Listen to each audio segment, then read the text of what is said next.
Forest ગાર્ડની પરીક્ષા મુદ્દે ચાલી રહેલું આંદોલન આજે પણ ગાંધીનગરમાં યથાવત છે। આમ આદમી પાર્ટીના પ્રદેશ અધ્યક્ષ પ્રવીણભાઈ રામ સતત આ આંદોલન સાથે જોડાયેલા છે।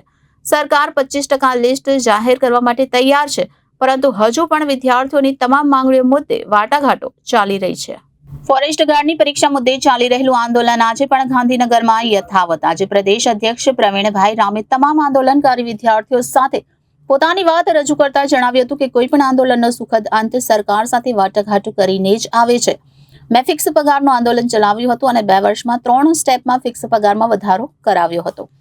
દરેક આંદોલનમાં આપણે પહેલા પોતાની તાકાત બતાવવી પડે છે અને ત્યારબાદ સરકાર સાથે વાટાઘાટ કરીને સારા પરિણામ લાવવાના હોય છે। આપણી હંમેશા કોશિશ હોય છે કે આપણી વધુમાં વધુ માંગોને સ્વીકારવામાં આવે। હું ગઈકાલથી સતત આ મુદ્દા પર જોડાયેલો છું। હું જાણું છું કે મોટી સંખ્યામાં યુવાનોની અટકાયત કરવામાં આવી છે। તે લોકોને રિહા કરવા માટે પણ આપણે સરકાર સમક્ષ માંગણી મૂકી છે।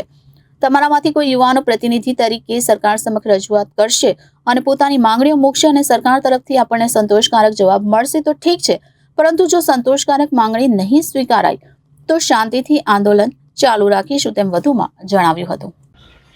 આ ભાજપ સરકારની કૌભાંડો કરવાની મનોવૃત્તિના કારણે ગઈકાલથી ગાંધીનગરના રામકથા મેદાન ખાતે ફોરેસ્ટની કથાની શરૂઆત થઈ હતી।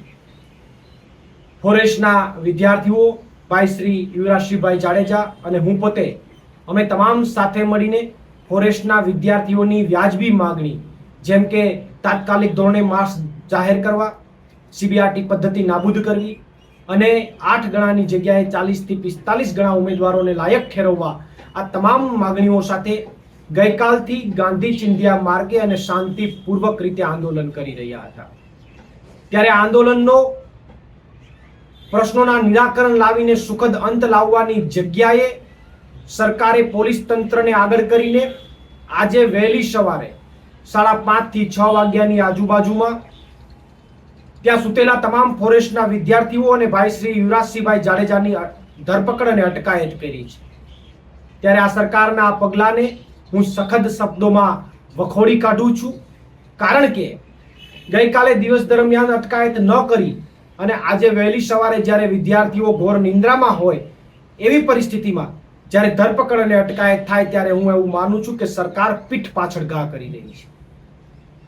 સરકારે વિદ્યાર્થીઓને અટક કરવામાં જે સમય બગાડી રહી છે, જે પોતાની બુદ્ધિ બગાડી રહી છે, જે પોતાના શક્તિનો વ્યય કરી રહી છે, એના કરતા માર્ક્સને તાત્કાલિક ધોરણે કઈ રીતે જાહેર કરી શકાય એમની અંદર જો કદાચ એમણે એમની શક્તિનો વ્યય કર્યો હોત તો મને એવું લાગે છે કે આ આંદોલનનું સુખદ પરિણામ આવી ગયું હોત।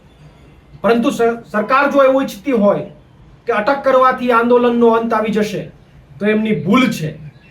આવી ગમે તેટલી વાર કદાચ અટકો થશે તો પણ આંદોલનનો અંત નહીં આવે। જેમ જેમ સરકાર આવા અટક કરવાના ગતકડાઓ કરશે એમ એમાં આંદોલન ચોક્કસથી વધારે ઉગ્ર બનશે અને વિદ્યાર્થીઓની માગણી પણ વધારે ઉગ્ર બનશે। આભાર। પ્રવીણ રામ, પ્રદેશ ફ્રન્ટલ અધ્યક્ષ, Aam Aadmi party. Bureau report, Janadesh news, Gandhinagar.